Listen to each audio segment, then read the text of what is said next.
Hello and good morning everyone, welcome to VV study. तो आज हम लोग अपना मैनेजरल इकोनॉमिक्स का यूनिट नंबर 4 स्टार्ट करते हैं। यूनिट नंबर 4 में आप लोग बेसिकली पढ़ने वाले हैं कि मैक्रो इकोनॉमिक्स क्या होता है। और अभी तक आप लोगों ने जितने भी यूनिट्स पढ़े उसमें अपन लोगों ने माइक्रो इकोनॉमिक्स को डिटेल में पढ़ा। माइक्रो इकोनॉमिक्स मतलब जो इंडिविजुअल यूनिट्स इंडिविजुअल मार्केट से डील करता है, ठीक है। जैसे नेशनल इनकम अगर मैं देखूँ तो वो पूरी कंट्री का है, तो वो अपन का माइक्रो इकोनॉमिक्स का पार्ट नहीं है।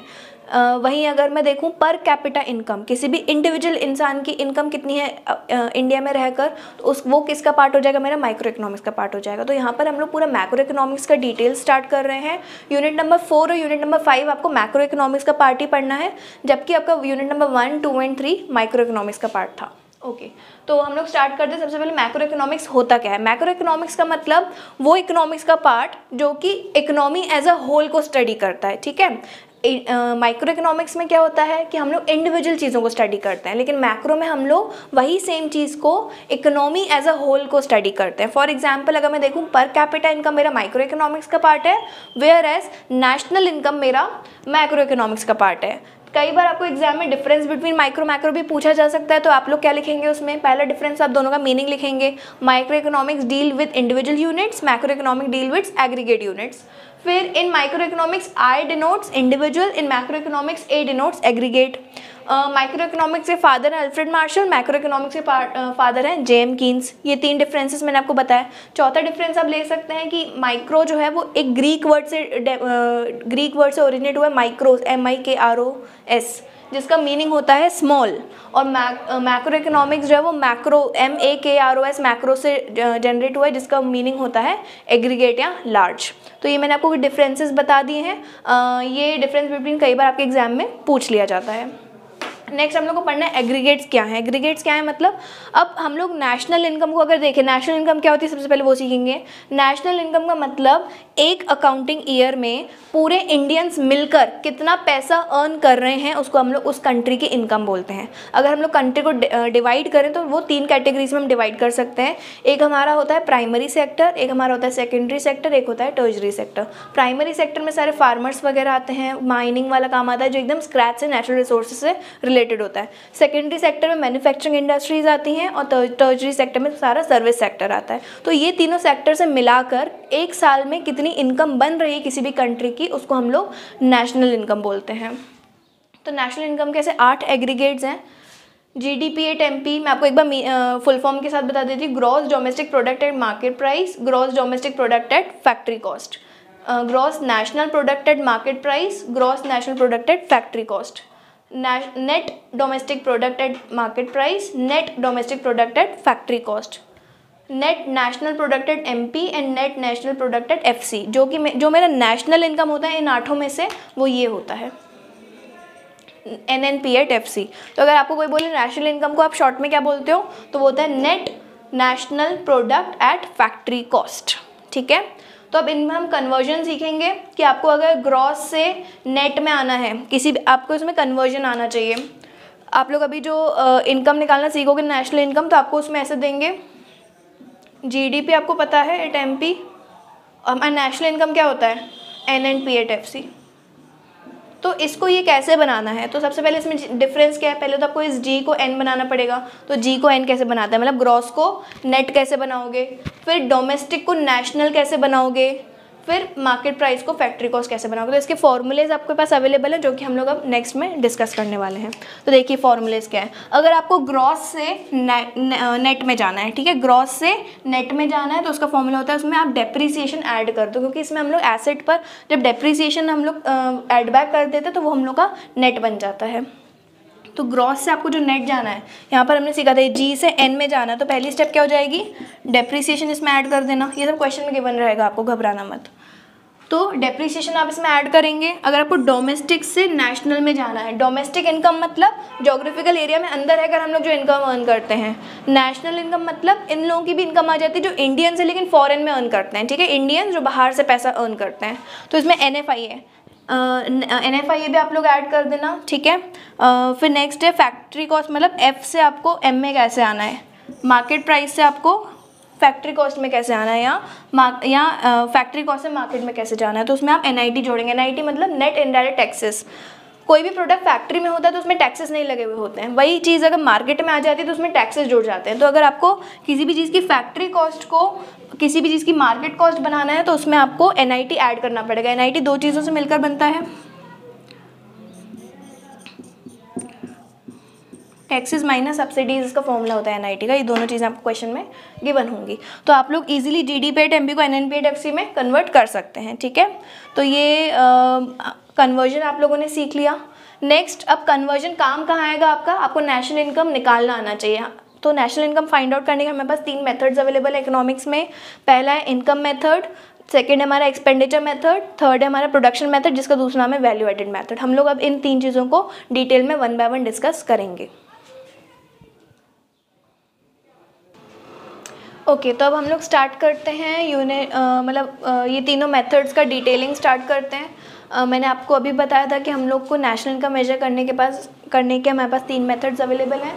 First is income method, second is expenditure method, third is value added method. तो इनकम मेथड में हम लोग क्या करेंगे, जितने भी इंडियंस इनकम अर्न करते हैं वही कंट्री की नेशनल इनकम हो जाएगी। तो हम लोग यहाँ पर क्या करेंगे, हर एक बंदे की इनकम ऐड करेंगे, ठीक है। वेजेस एंड सैलरीज आ जाएंगी उन लोग के जो एम्प्लॉयमेंट करते हैं किसी के अंडर में, जो किसी के अंडर में जॉब करते हैं, तो ये उनकी सैलरी आ जाएगी। प्लस अगर मेरे पास कोई प्रॉपर्टी है तो मैंने उसको रेंट पे दी तो वहाँ से मेरे पास रेंट आएगा, तो वो रेंट आ जाएगा। प्लस इंटरेस्ट, अगर मैंने पैसे किसी को दिए हैं उधार पे तो वहाँ से इंटरेस्ट आएगा। प्लस डिविडेंड, मेरे पास किसी कंट्री के शेयर्स है तो वहाँ से मेरे पास डिविडेंड आएगा।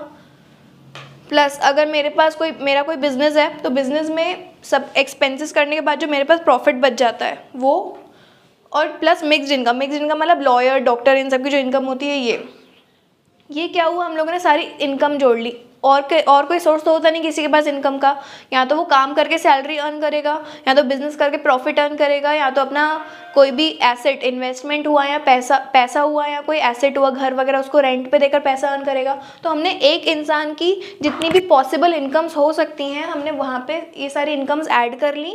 तो हमें मिला यहाँ से इसमें NFIA भी हमने जोड़ लिया, ठीक है। तो हम लोग को यहाँ से मिला GNPAT FC को NNPAT FC कैसे बनाएंगे, प्लस डेप्रिसिएशन करके।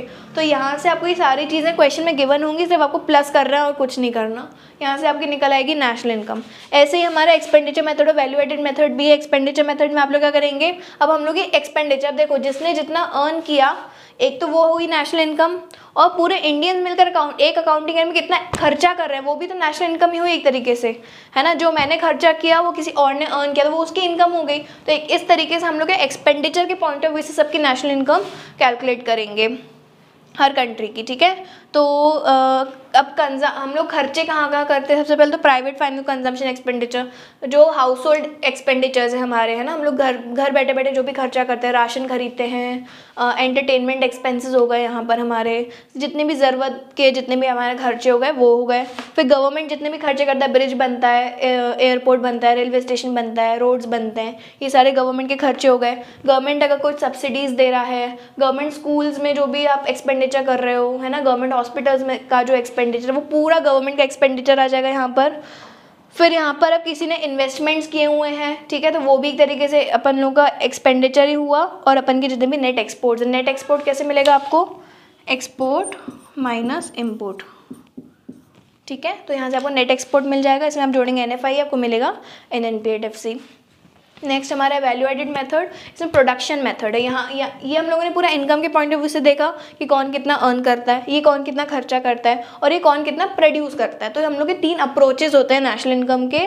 तो अब देखो, प्रोडक्शन जो है वो 3 सेक्टर्स में होता है, मैंने आपको बताया था, primary sector, secondary sector, tertiary sector. अब देखो, हम लोग ने अगर कॉटन एक फार्मर ने उगाई और उसी कॉटन में से हमने थ्रेड बनाया और थ्रेड में से वो कपड़ा बनाया। अगर मैंने कॉटन को भी नेशनल इनकम में जोड़ लिया, थ्रेड को भी जोड़ लिया और कपड़े को भी जोड़ लिया, तो एक चीज़ की डबल काउंटिंग हो गई, ये तो है ना, ट्रिपल काउंटिंग हो गई।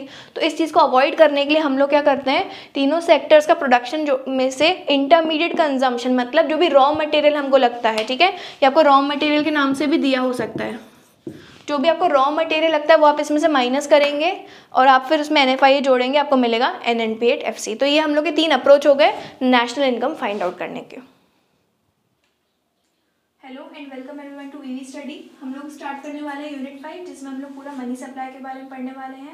ये एक मैक्रो इकोनॉमिक्स का सब्जेक्ट है, ये मैक्रो इकोनॉमिक्स का टॉपिक है, पार्ट है, जिसमें हम लोग पूरा मनी के बारे में पढ़ने वाले हैं कि एक इकोनॉमी में मनी किस तरीके से इन्फ्लुएंस करता है और कहाँ कहाँ अवेलेबल रहता है, उससे क्या क्या चीज़ें क्या क्या इफेक्ट पड़ता है। तो सबसे पहले हम लोग ये देखेंगे कि एक कंट्री में मनी कहाँ कहाँ अवेलेबल होता है। तो अगर हम लोग एक फ्लो चार्ट के हिसाब से उसको सीखें तो हम लोग इसको 5 पार्ट्स में डिवाइड कर सकते हैं, M0, M1, M2, M3 and M4। तो हम लोग यहाँ पे देखेंगे कि पूरी कंट्री में, इंडिया में अगर हम लोग देखें तो मनी कहाँ कहाँ पर अवेलेबल है, किस किस फॉर्म में अवेलेबल है। तो अगर हम लोग M0 देखें तो M0 में आपका पूरा आएगा जो मनी सर्कुलेशन में है, मतलब आपके जेब में, मेरे जेब में जितना पैसा है अभी जो हम लोग मार्केट में स्पेंड करने वाले हैं, उसको हम लोग बोलते हैं लिक्विड मनी। तो वो लिक्विड मनी यहाँ पर आ जाएगा। और जो भी आरबीआई के पास डिपॉजिट है, आरबीआई के पास किसके डिपॉजिट्स होते हैं, बैंक के डिपॉजिट्स होते हैं। तो बैंक के डिपॉजिट जो आरबीआई के पास है, प्लस जो जनरल पब्लिक के पास, गवर्नमेंट के पास मनी इन सर्कुलेशन है, तो वो यहाँ पर आ जाएगा M0 का पार्ट।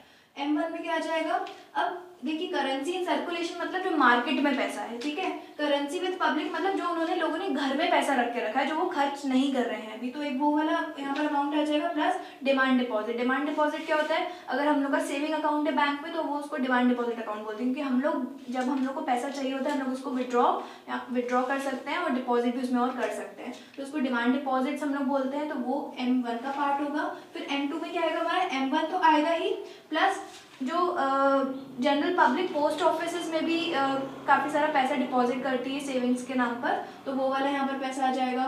फिर M3 में आएगा M1 plus time deposit with post office. देखिए डिपॉजिट्स, नॉर्मल सेविंग डिपॉजिट्स और टाइम डिपॉजिट में क्या डिफरेंस है, यहाँ पे सेविंग्स में वो पैसा आएगा जो इस साल में मैच्योर होने वाला है जो अमाउंट, ठीक है। अगर मैंने 5 साल की एफडी बनाई है तो 5th ईयर में वो पैसा मेरा कहाँ आएगा, M2 की कैटेगरी में आएगा, लेकिन बाकी के 4 साल वो मेरा पैसा आएगा M3 की कैटेगरी में, जो कि टाइम डिपॉजिट बोलते हैं हम उसको। तो जो लंबे समय के पोस्ट ऑफिस में पब्लिक का पैसा रखा है वो हम लोग आएगा M3 में। M4 में आएगा M3 प्लस जितने भी डिपॉजिट, पब्लिक के डिपॉजिट्स भी आएंगे इसमें और गवर्नमेंट के भी डिपॉजिट आएंगे जो कि पोस्ट ऑफिस के पास है। तो ये सारा पैसा हो गया कि एक कंट्री में कितना पैसा अभी अवेलेबल है वो इस जगह पर पाया जाता है। ये हुआ हमारा मनी सप्लाई। फिर मॉनेटरी पॉलिसी। देखो अब जितना भी हमारे पास पैसा है उसको कंट्रोल करने की ज़रूरत है कि कहीं पैसा बहुत ज़्यादा बढ़ ना जाए, मार्केट में कम ना हो जाए। तो आरबीआई के पास जो है कुछ पॉलिसीज़ होती हैं जिससे वो मार्केट का मनी फ्लो कम ज़्यादा कर सकता है। तो हम लोग उन पॉलिसीज़ के बारे में पढ़ने वाले हैं। पहली पॉलिसी है bank rate policy. Bank rate मतलब क्या, जब बैंक्स को ज़रूरत पड़ती है पैसों की तो वो आरबीआई के पास जाते हैं लोन लेने के लिए। अगर बैंक के पास पैसा खत्म हो जाए लेकिन उनके पास अच्छा एक ऑफर हो लोन वगैरह का, तो वो लोग आरबीआई के पास जाते हैं पैसा लेने के लिए। तो आरबीआई जिस रेट पर बैंक्स को लोन देती है उसको हम लोग बोलते हैं बैंक रेट। तो जब आरबीआई चाहता है कि मार्केट में मनी फ्लो कम हो जाए, ठीक है, तो बैंक रेट क्या कर देगा, आरबीआई इंक्रीज कर देगा ताकि बैंक कम लोन ले आरबीआई से, वो आगे भी कम लोन फॉरवर्ड करे। इससे क्या होगा, मार्केट में मनी सप्लाई हम लोग का कम हो जाएगा। और वाइस वर्सा, अगर बढ़ाना हो मनी सप्लाई मार्केट में, जब कंडीशन अच्छी नहीं चल रही है मार्केट में, तो मार्केट मनी सप्लाई इंक्रीज करना होगा। मैंने माइक नहीं लगाया।